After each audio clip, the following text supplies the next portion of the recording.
Hello guys! Nandito nga tayo ngayon sa isang activity dito sa SK Shihir, which is yung kanilang bazaar. Parang kung sa atin is Tiangge. So minsan lang sila magkaroon talaga ng ganitong event. Kaya naman pasyalan natin kung anong meron dito.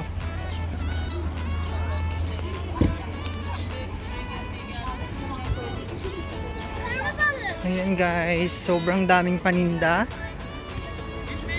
Karamihan dito is handmade, handcraft. Ayan. At meron akong hinahanap na stall dito guys. Kasi last time, meron silang coffee festival pero hindi ko siya napuntahan. Kasi nga hindi ko alam na meron ganun. So yun yung hinahanap ko ngayon. Kaya dinayo ko pa to. Malayo ako dito guys pero dinayo ko to.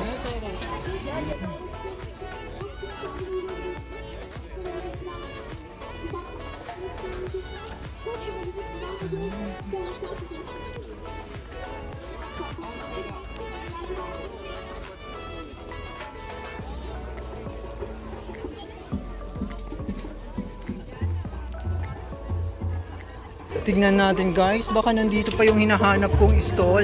Kasi yung croissant, na gustong gusto ko talaga guys, hinahanap ko siya, ang tagal ko nang hinahanap. So baka nandito pa siya.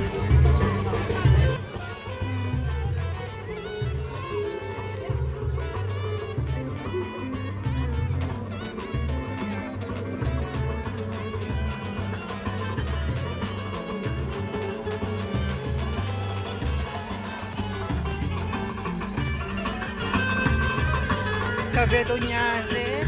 So meron din dito. Actually merong Zumba. Yun yung activity nila kanina. So ngayon parang bazaar-bazaar na lang.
Wala na guys yung hinahanap kong croissant. So, kasi last time nandito sila, ngayon wala. So, tignan na lang natin guys yung mga binibenta dito na mga handcraft na bags, na mga stuffed toys na gawa rin ng mga elderly, karamihan sa kanila. So, ayan, makikinagawa pa lang siya. Ayan. So, ito yung kanilang mga handcraft na bag.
Guys, may barbecue rin sila dito, oh.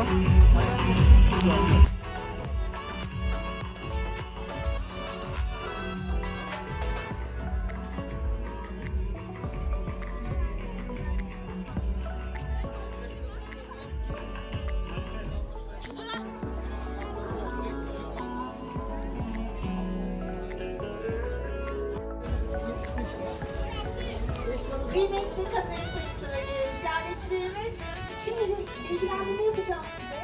Akşam burada bildiğiniz üzere yol alan Anadolu Çatlak'ta uluslararası süpüren kıymetli perküsyon sanatçımız Cemil Özden'in sahneye gelecek. Saat 8'de burada olacak. Şimdi müzik yapabiliriz. Çok önemli. Komple boşaltmak Evet. güzelce sizlerle anlayışınızla. Şimdi de lütfen devam edelim eğlenceler. At ayan guys, nakabili nga tayo ng dessert. So, it costs 200 Turkish lira. So, ito yung brownie cup. Ito yung brownie cup. So, 200 Turkish lira nga guys. At nandito ako sa initan kasi wala akong maupuan eh. At medyo nakaputi tayo ngayon guys. Ayan. So, hindi ako makaupo sa, sa mga dahon. Ay, mga damo. Kasi baka madumihan yung aking pantalon. View dito guys, ayan, napakaganda. Actually, na-vlog ko na tong lugar na to. Ito yung Kent Park na kung saan nandito yung first ever artificial pool. So, ito nga yung lugar na yon. At dahil nandito tayo ngayon guys, dahil nga gusto ko lang makita kung ano ba yung klase ng bazaar na meron sila. So, pareho lang sa atin. May mga pagkain, may mga tinitinda sila, mostly handicraft, yung gawa nila sa bag, mga keychain na handcraft.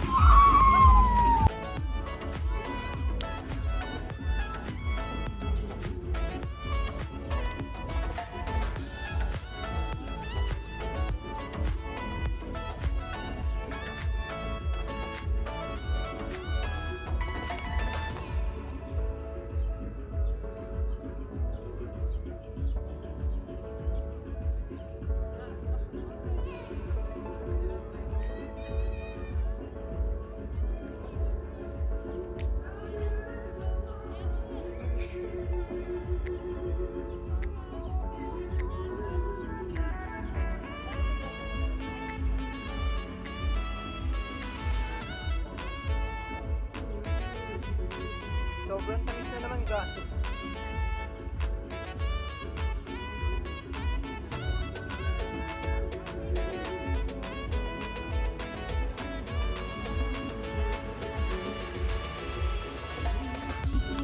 Sobrang init guys. Hindi ko kaya init. Sobrang init guys. Ayoko dito. Dilipat ako ng pwesto. Ayan nga guys. Umupo lang ako dito sa tabi kasi ang init-init pa. Actually wala akong balak talaga na gumala, pero dahil nga guys hindi natuloy yung aking tour na binook last time dahil kulang yung participants.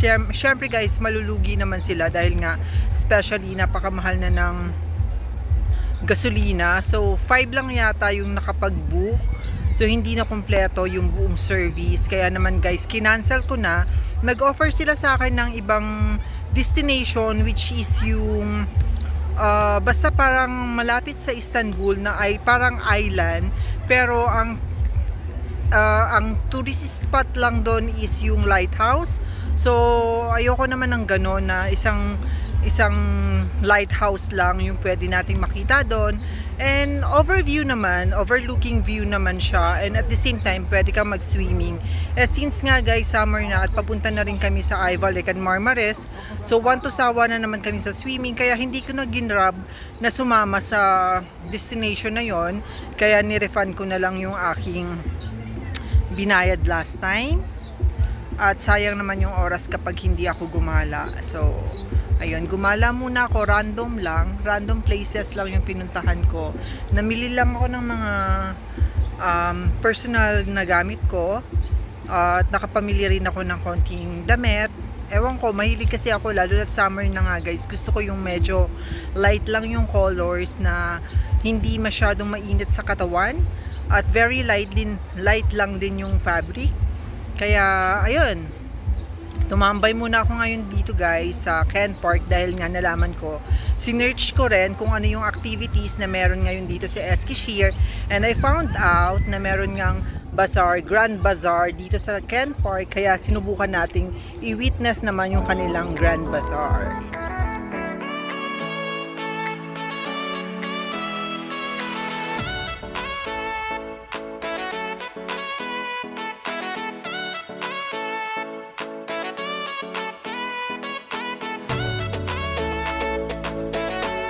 Thank you for watching. See you on my next vlog.